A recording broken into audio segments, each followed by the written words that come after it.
l'Est exigeait d'aller à l'Ouest. C'est ce que nous avons accepté par après.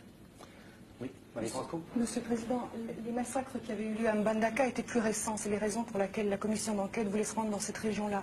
Par ailleurs, le front nord de l'armée de libération que vous aviez dirigé était très précisément dirigé à l'époque des massacres par votre fils. Est-ce que ça a joué un rôle dans le fait que vous ayez refusé ou que votre gouvernement a refusé l'enquête?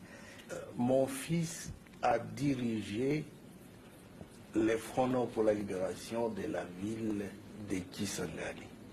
Et c'est ça, vous l'avez vu passer à la télévision, etc. Mais ce n'était pas pour aller massacrer. Il n'y avait pas de Hutus dans la ville de Kisangani. On a venu massacrer. Les gens qui étaient là pour nourrir les réfugiés qui arrivaient de l'Est disent qu'il y a eu des massacres, qu'on a attaqué les camps de réfugiés. Par qui? Pas par nos troupes, par les troupes congolaises.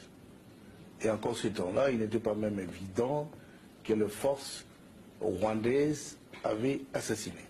Ce n'est que par après, lorsque les réfugiés s'étaient dispersés dans des brousses et sont allés dans le secteur dirigé alors par les forces armées rwandaises, que les massacres ont commencé. À l'ombre